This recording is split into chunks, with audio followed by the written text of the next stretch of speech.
Xbox as a brand has never been more in flux than it has been this past year. With Game Pass prices increasing, the announcement of a $1,000 handheld that is an Xbox, but not really, the fumbling of first party titles, and Halo, the golden child that represents what Xbox fundamentally is, has finally jumped the fence over to PlayStation. This has to be the most pivotal year in Xbox's history thus far. Well, Xbox One was a dumpster fire that's still raging on 12 years later. You can see it's definitely burning. There's like a hole burning in the near the fan area of the Xbox.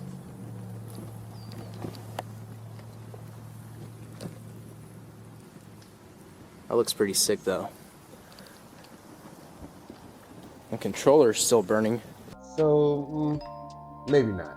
Sarah Bond, the current president of Xbox, recently did an interview with Mashable, which basically turned into a product advertisement for the Ally X handhelds. Near the end of the interview, Sarah Bond was asked, "Where do big blockbuster exclusives fit in the Xbox brand?" Her reply was, "Games like Roblox, Minecraft, Call of Duty, and Fortnite is what actually drive communities in gaming where people gather and have experiences, and the idea of locking it to one store or device is an antiquated practice for most people."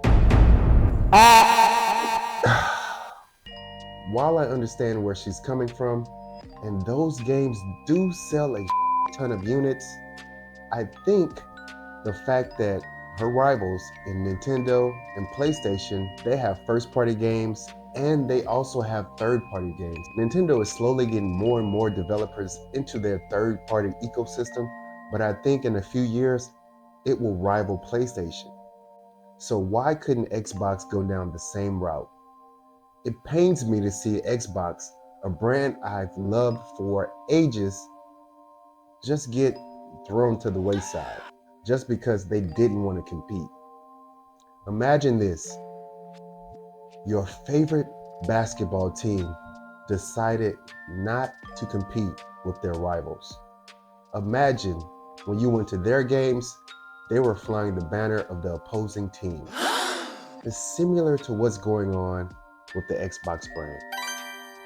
I don't see why they would take their flagship game, Halo, the brainchild of Xbox, and send that over to PlayStation, their number one rival. I understand they're going to get money from doing this. I understand they'll sell more units. But in the long run, what is that actually doing to the Xbox brand? I think it's hurting the brand tremendously, and I don't know if we'll ever be able to recover. They're going to launch a PC type console. It's going to be high end. More than likely, it's going to be over $1,000. But why? Why are you releasing this? Who is it for? We can already play any of the games anywhere. Xbox does so many weird things. No one really understands what the brand is. But I'll tell you what it is. It's a promise. A promise that'll be broken time and time again. And that hurts to say.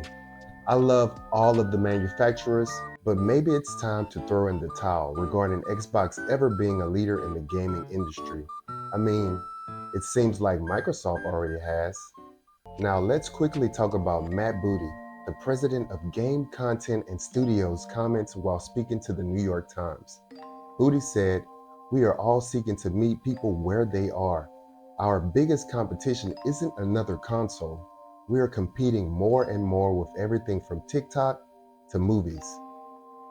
What in the Sam hell does that have to do with giving all your first party titles away? You aren't the only one who has to compete. Your rivals do as well. You took the easy way out due to mismanagement of studios and personnel time and time again. This is the number one reason hardware sales couldn't keep up with your competitors. It's due to the fact that Xbox's so-called orchestra had no conductor. The dream has now changed. They absolutely want to put themselves in the conversation, With massive social media platforms and services, regardless of what they say, you are no longer the focal point. You're just a money sign, and they want to see how many numbers they can attach to it. Don't forget to like and subscribe and share this video if you got any value from it. And if you didn't, oh well, thanks for tuning in. Leave a comment below and tell me what you think about Xbox as a brand. Is it the modern day Sega? But most importantly, keep moving forward and game on.